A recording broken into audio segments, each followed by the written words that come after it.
Police line स्थित महिला थाने के सामने दो पक्षों में हुई जमकर मारपीट, चले लात घूंसे, वीडियो वायरल। आपको बता दें, पुलिस लाइन स्थित महिला थाने के सामने आपसी कहासुनी के बाद दो पक्षों में जमकर मारपीट हो गई। मिली जानकारी के अनुसार दोनों पक्ष महिला थाने में समझौते के मामले में आए हुए थे। इसी दौरान दोनों पक्षों में किसी बात को लेकर आपसी कहासुनी हो गई। यह कहासुनी मारपीट में बदल गई और इस दौरान जमकर लात घूंसे चले। मौके पर पहुंची पुलिस ने दोनों पक्षों को समझा बुझाकर मामले को शांत कराया, तो वहीं मारपीट का वीडियो सोशल मीडिया पर जमकर वायरल हो रहा है। पुलिस लाइन पहुंचे दामोदरपुरी निवासी पीड़ित ने एक व्यक्ति पर लगाया ब्लैकमेल करने का आरोप, लगाई न्याय की गुहार। आपको बता दें, पुलिस लाइन में दामोदरपुरी निवासी विनोद कुमार पहुंचे। एसएसपी से मुलाकात कर एक प्रार्थना पत्र एसएसपी को सौंपा, जिसमें पीड़ित का कहना था कि एक व्यक्ति जमीनी मामले को लेकर पीड़ित को लगातार ब्लैकमेल कर रहा है और पैसों की डिमांड कर रहा है। पीड़ित ने बताया कि उक्त व्यक्ति शातिर, धोखेबाज एवं भूमाफिया है, जिसको लेकर पीड़ित ने न्याय की गुहार लगाते हुए एसएसपी से उक्त व्यक्ति पर कार्यवाही की मांग की तथा संबंधित जानकारी दी। गुरुद्वारा रोड स्थित महानगर कांग्रेस कार्यालय पर 20 दिसंबर को सहारनपुर से शुरू होने वाली यूपी जोड़ो पदयात्रा को लेकर प्रेस वार्ता आयोजित। आपको बता दें, कांग्रेस द्वारा यूपी जोड़ो पदयात्रा 20 दिसंबर को जनपद सहारनपुर से शुरू की जा रही है। इस संबंध में गुरुद्वारा रोड स्थित महानगर कांग्रेस कार्यालय पर प्रेस वार्ता का आयोजन हुआ। प्रेस वार्ता में पूर्व मंत्री व अध्यक्ष पदयात्रा मीडिया कमेटी डॉक्टर सीपी राय, कांग्रेस राष्ट्रीय प्रवक्ता व उपाध्यक्ष पदयात्रा मीडिया कमेटी डोली शर्मा, जिला अध्यक्ष चौधरी मुजफ्फर अली, महानगर अध्यक्ष वरुण शर्मा, प्रवक्ता गणेश दत्त शर्मा एवं अन्य पदाधिकारी एवं कार्यकर्तागण उपस्थित रहे। 20 दिसंबर को जनपद सहारनपुर से शुरू होने वाली यूपी जोड़ो पदयात्रा के संबंध में जानकारी दी गई। कल आप लोगों को सबको पता है कि उत्तर प्रदेश जोड़ो यात्रा, भारत जोड़ो किया था राहुल गांधी ने, और उन्होंने कन्याकुमारी से लेकर कश्मीर तक एक बड़ी जीवट भरी यात्रा शुरू किया था, जिसमें तमाम तरह के माहौल हुए, तमाम तरह की परिस्थितियां पैदा हुई। उसमें ऐसे भी हालात आए कि जंगल, नक्सलाइट एरिया, उन सब इलाकों से वो गुजरे। वो भी हालात आए कि जब वो दिल्ली में एंटर हो रहे थे तो जो कोरोना गायब हो चुका था, अचानक प्रधानमंत्री जी ने मास्क लगा लिया और सारी सरकार के मंत्रियों ने मास्क लगा लिया दिल्ली में राहुल गांधी के एंटर होने के पहले। और जो ही यात्रा दिल्ली से बाहर निकल गई, वो यात्रा रोकना चाहते थे कोरोना की आड़ में। यात्रा जो ही दिल्ली से बाहर निकल गई, मास्क उतर गया, कोरोना गायब हो गया। अभी कोरोना की अफवाह फिर फैलाई जा रही है बड़ी तेजी के साथ, क्योंकि एक नई यात्रा का प्लान चल रहा है। जब कश्मीर पहुंचने वाले थे राहुल जी, तो उनको कहा गया कि यात्रा छोड़ दीजिए, कश्मीर खराब जगह है, आपके ऊपर बम फेंका जा सकता है। और आप लोगों ने देखा कि बारिश थी, बर्फ गिर रही थी, उन सारी परिस्थितियों में भी राहुल जी रुके नहीं। और उनका यात्रा का जो आखिरी दिन था, उस दिन भारी बर्फबारी हो रही थी, बारिश हो रही थी, और उसमें भी जीवटता के साथ वो खड़े हुए थे। उन्होंने एक बात कही थी उस दिन कि मुझसे कहा गया मेरे ऊपर बम फेंक दिया जाएगा, और मैंने जवाब ये दिया कि ठीक है, बम फेंक दो, मेरा सफेद कपड़ा लाल कर दो, इससे अधिक क्या फर्क पड़ना है, मैं उसके लिए तैयार हूं। उसी यात्रा की कड़ी में ये उत्तर प्रदेश जोड़ो यात्रा निकल रही है।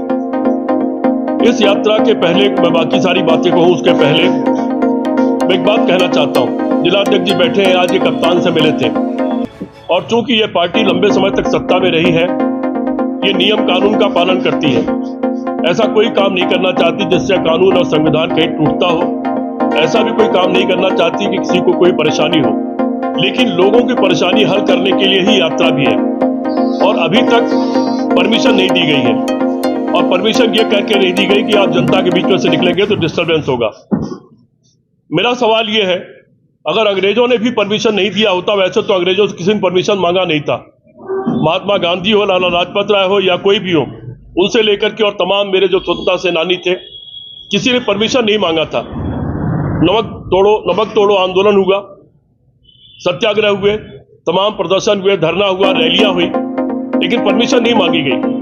अगर अंग्रेजों ने भी यही रुख अपनाया होता कि आपकी यात्रा निकलेगी तो कोई जनता को परेशानी होगी या सड़क पतली होगी, क्या आजादी की लड़ाई लड़ी जा सकती थी? या दूसरे शब्दों में यह कहें कि क्या अंग्रेजों से भी बदतर सरकार चल रही है, जो अपने देश में लोकतांत्रिक अधिकारों को कुचलना चाहती है, और हमारा शांतिपूर्ण घोषित हमारा जो एक कार्यक्रम है जन जुड़ाव का, जनता से जुड़ने का, उसको रोके रखना चाहती है। पूरे कोरोना काल में अमित शाह और मोदी रैलियां करते रहे और कोरोना फैलाते रहे। पूरे कोरोना काल में उन्होंने ट्रंप को बुला के उसका स्वागत किया और कोरोना फैलाया। उनसे कोरोना नहीं फैला, लेकिन बाकी लोगों से कोरोना फैलता था, बाकी लोगों को रोका जाता था। इस समय कांग्रेस पार्टी ने ये जोड़ने की यात्रा निकाली है। उसका नाम ही रखा गया है उत्तर प्रदेश जोड़ो, यूपी जोड़ो। पहले भारत जोड़ो था। और जोड़ों की यात्रा इसलिए निकाली गई है कि देश टूटा हुआ है, देश का दिल टूटा हुआ है, देश की आत्मा टूटी हुई है, विघटन है देश में और समाज में, बहुत बुरी तरह फैला दिया आरएसएस और उनके लोगों ने। इसलिए हम जोड़ने के लिए निकले हैं कि देश को जोड़ने की जरूरत है। देश गुलाम इसलिए हुआ था कि हम टूटे हुए थे, अलग अलग बटे हुए थे। देश आजाद इसलिए हुआ, हम एक हो गए, एक होकर के हमने चुनौती दे दी, अंग्रेजों भारत छोड़ो, तो देश आजाद हो गया। हम वही भारत का निर्माण करना चाहते हैं। महंगाई चरम सीमा पर है, बेरोजगारी 45 साल की सबसे ज्यादा है। पिछले 69 साल में देश के ऊपर कर्जा कुल 54 लाख करोड़ रुपए था, वो करीब 4 गुना हो गया है। ये पता नहीं कि कर्जा वो क्यों लिया गया और कहा गया है। चीन को लाल आंख दिखाने की बात कहा था मोदी ने, और चीन 1200 वर्ग मील जमीन हमारी घेर के बैठ गया है। हर रोज 2-4 कदम और टहलकदमी कर लेता है। पाकिस्तान की सीमा पर एक सर के बदले 100 सर आने वाले थे, और कोई हफ्ता ऐसा नहीं बीतता जब हमारे कुछ जवान शहीद ना हो जाते हो। किसानों की आय दोगुनी होने वाली थी 2022 में ही, उसकी क्या हालत है वो आपको पता है। 2 करोड़ रोजगार हर साल मिलने वाले थे, उसकी हालत क्या है। अब तक 18 करोड़ 19 करोड़ मिल जाने चाहिए थे, उल्टे इससे डबल रोजगार गायब हो गए हैं। इससे ज्यादा शर्मनाक क्या होगा कि कोई सरकार खुद ये कह रही है कि देश इतनी बुरी हालत में है कि 80 करोड़ लोगों को भीख का अनाज देकर जिंदा रखना पड़ रहा है। इतनी बुरी हालत तो कभी नहीं थी। डॉक्टर मनमोहन सिंह की सरकार में 30 करोड़ के लोग करीब गरीबी की रेखा के ऊपर चले गए थे, और हमको रोजगार भीख में नहीं देना पड़ा, हमको उनको राशन नहीं देना पड़ रहा था। माहीपुरा स्थित एमएस कॉलेज ग्राउंड में कश्यप एकता क्रांति मंच द्वारा कश्यप अधिकार रैली का किया गया आयोजन। आपको बता दें, जनता रोड माहीपुरा स्थित एमएस कॉलेज ग्राउंड में कश्यप एकता क्रांति मंच द्वारा कश्यप अधिकार रैली का आयोजन किया गया। राष्ट्रीय अध्यक्ष अजय कश्यप ने बताया कि यह रैली का आयोजन कश्यप समाज के हक अधिकार एवं मान सम्मान को लेकर किया गया है। कार्यक्रम में समाज के सभी युवा साथी एवं कार्यकर्तागण उपस्थित रहे। रैली को आयोजित करने का उद्देश्य था कि कश्यप समाज को शासन में उचित भागीदारी दी जाए, जिसको लेकर संबंधित जानकारी भी दी। आज किस चीज को लेकर यहाँ पर धरना दिया जा रहा है? नमस्कार, मेरा नाम अजय कश्यप है और कश्यप एकता क्रांति मिशन से राष्ट्रीय अध्यक्ष पर समाज के युवाओं के द्वारा मनोनीत किया गया है। आज ये कार्यक्रम समाज के हक अधिकार, समाज के मान सम्मान को लेकर के एमएस कॉलेज ग्राउंड माहीपुरा में किया जा रहा है। इसमें समाज के तमाम युवा साथी और संगठन के तमाम कार्यकर्ता मौजूद रहे हैं, और इस संगठन का उद्देश्य और इस कार्यक्रम का उद्देश्य है कि आने वाले लोकसभा चुनाव में इस कश्यप समाज को प्रतिनिधित्व पार्टी दे। कोई भी शासन सरकार में जो है भागीदारी मिलनी चाहिए, सुनिश्चित होनी चाहिए, क्योंकि जब से देश आजाद हुआ 70-73 सालों से आज तक भी पश्चिमी उत्तर प्रदेश के अंदर कश्यप समाज को जो है मान सम्मान नहीं दिया गया।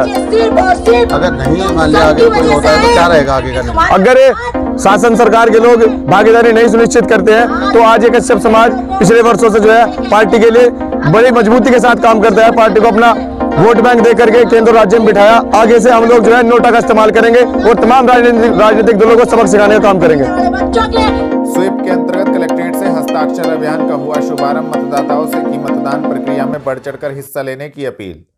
आपको बता दें, जिला निर्वाचन अधिकारी डॉक्टर दिनेश चंद्र के निर्देशों के अनुपालन में जनपद में सुनियोजित मतदाता शिक्षा, निर्वाचक सहभागिता कार्यक्रम स्वीप के अंतर्गत विभिन्न माध्यमों से प्रचार प्रसार कराया जा रहा है। इसी क्रम में नगर विधायक राजीव गुम्बर, जिला निर्वाचन अधिकारी डॉक्टर दिनेश चंद्र सहित राजनीतिक दलों के प्रतिनिधियों द्वारा कलेक्ट्रेट परिसर में स्थापित बोर्ड पर हस्ताक्षर कर मतदाताओं को जागरूक करने हेतु हस्ताक्षर अभियान का शुभारंभ किया गया। उन्होंने जनपद के सभी मतदाताओं से मतदान प्रक्रिया में बढ़ चढ़कर हिस्सा लेने की अपील की। उन्होंने कहा कि लोकतंत्र की मजबूती के लिए अपने मताधिकार का प्रयोग करना जरूरी है।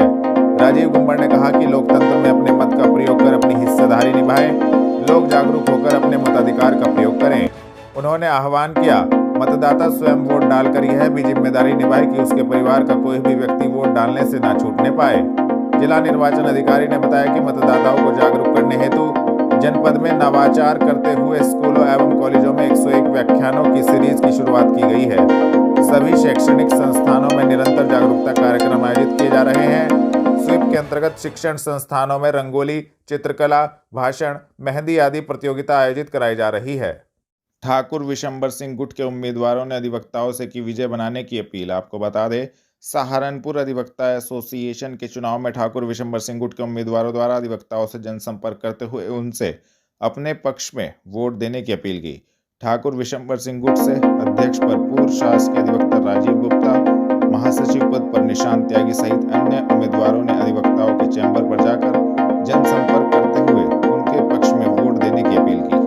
मैं अरविंद शर्मा एडवोकेट, अध्यक्ष सहारनपुर एडवोकेट एसोसिएशन, मेरे साथ बैठे हैं सहारनपुर एडवोकेट एसोसिएशन के महासचिव छोटे भाई मनोहर आफ्ताब साहब, और इधर बैठे हैं मेरे बाई तरफ प्रिय छोटे भाई श्री राजीव गुप्ता और डीजीसी फौजदारी और ठाकुर विश्वंभर सिंह ग्रुप के अध्यक्ष पद के अध्यक्ष सिंह उनके साथ बैठे हैं और अध्यक्ष आदरणीय श्री सतपाल सिंह ठाकुर विश्वंभर सिंह ग्रुप के नेता, और मेरे पीछे खड़े हैं ग्रुप के अन्य सभी प्रत्याशी। सहारनपुर अधिवक्ता एसोसिएशन का वार्षिक चुनाव प्रतिवर्ष होता है। वर्ष 2023 और 24 के लिए सहारनपुर अधिवक्ता एसोसिएशन की ओर चुनाव में ठाकुर विश्वंभर सिंह ग्रुप से अध्यक्ष पद के लिए श्री राजीव गुप्ता, वरिष्ठ उपाध्यक्ष पद के लिए श्री दीपक कुमार चौधरी, कनिष्ठ उपाध्यक्ष पद के लिए श्री गौरव शर्मा, महासचिव पद के प्रत्याशी हैं श्री निशांत त्यागी, सह सचिव पद के प्रत्याशी हैं श्री ऋषि रंजन नारा, दूसरे सह सचिव पद के प्रत्याशी हैं श्री मोहन सिंह मेहर सिंह, कोषाध्यक्ष पद के प्रत्याशी हैं Shri Nitin Kumar Dhiman, senior governing council के प्रत्याशी हैं श्री योगेश कुमार काम्बोज और Shri Rakesh Kumar Barman, junior council governing council के प्रत्याशी हैं श्री सचिन कुमार और श्रीमती जूबी। अध्यक्ष जी, एक चीज बताइए, जैसे विश्वंभर ग्रुप ने पिछली बार हर सीट पे बाजी मारी थी, इस बार प्रगतिशील एकता मंच और प्रगतिशील अधिवक्ता मंच दोनों एक हो गए हैं, तो इस बार कैसी टक्कर रहेगी आपकी? देखिए, ऐसा है जैसे भारतीय राजनीति में भाजपा के खिलाफ समस्त लोगों का एक गठबंधन उर्फ ठगबंधन बना है, इसी तरह का आप यहाँ मान लीजिए। ठाकुर विश्वंभर सिंह ग्रुप हमेशा अधिवक्ताओं के हितों की लड़ाई लड़ता है, अधिवक्ताओं के हितों के लिए कार्य करता है, इसीलिए अधिवक्ताओं में ठाकुर विश्वंभर सिंह ग्रुप हमेशा से लोकप्रिय रहा है और उसके पूरे पैनल के 11 प्रत्याशी पिछले बार भी जीते थे और निश्चित रूप से इस बार भी जीते। इस वजह से जन समर्थन चल रहा है, तो क्या लग रहा है अधिवक्ताओं का रुख किस रूप पे? देखिए, मैं तो यही कहूंगा कि हम जीत रहे हैं, बहुत अच्छी तरह से जीत रहे हैं, लेकिन आप और अच्छी तरह जानकारी करने के लिए कुछ अधिवक्ताओं को स्वयं इंटरव्यू ले लें, वो खुद बता देंगे ठाकुर विश्वंभर सिंह ग्रुप की लड़ाई किसी से नहीं है, वो केवल और केवल एक परिश्रम विधायकी का चुनाव हो रहा है और ठाकुर विश्वंभर सिंह ग्रुप के पूरे प्रत्याशी पूरे पैनल के हर पद पर चुनाव भारी मदद से जीत रहे हैं।